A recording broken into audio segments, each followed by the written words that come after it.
ರಾಜ್ಯ ರಾಜಧಾನಿಯಲ್ಲಿ ಅಧಿಕೃತವಾಗಿ ಚಳಿಗಾಲ ಆರಂಭವಾಗಿದ್ದು ಆರಂಭದ ದಿನದಲ್ಲೇ ದಾಖಲೆಯ ಚಳಿ ಕಂಡುಬರ್ತಾ ಇರೋದ್ರಿಂದ ರಾಜ್ಯಕ್ಕೆ 3 ದಿನದ ಶೀತ ಅಲೆಯ ಎಚ್ಚರಿಕೆಯನ್ನು ನೀಡಲಾಗಿದೆ.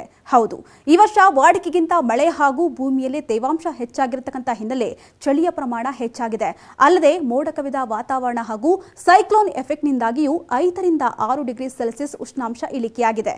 ಹೀಗಾಗಿ ಕಲಬುರಗಿ, ವಿಜಯಪುರ ಜಿಲ್ಲೆಗಳಿಗೆ ತೀವ್ರ ಶೀತ ಅಲೆಗಳು ಬೀಸ್ತಾ ಇದ್ದು ರೆಡ್ ಅಲರ್ಟ್ ಅನ್ನು ನೀಡಲಾಗಿದೆ. ಇನ್ನು ಬಾಗಲಕೋಟೆ, ರಾಯಚೂರು ಮತ್ತು ಯಾದಗಿರಿಯಲ್ಲಿ ಮುಂದಿನ 3 ದಿನ ಶೀತ ವಾತಾವರಣ ಕಂಡುಬರುವಂತಹ ಸಾಧ್ಯತೆ ಇರೋದ್ರಿಂದ ಯೆಲ್ಲೋ ಅಲರ್ಟ್ ಅನ್ನು ನೀಡಲಾಗಿದೆ. ಇನ್ನು ಬೆಂಗಳೂರಿನಲ್ಲಿ ಚಳಿಯ ಪ್ರಮಾಣ ಹೆಚ್ಚಾಗಿ ಇರಲಿದ್ದು ಇಂದು ಗರಿಷ್ಠ ತಾಪಮಾನ 27 ಡಿಗ್ರಿ ಸೆಲ್ಸಿಯಸ್ ಇದ್ದು ಕನಿಷ್ಠ ಉಷ್ಣಾಂಶ 16 ಡಿಗ್ರಿ ಸೆಲ್ಸಿಯಸ್ ಇದೆ.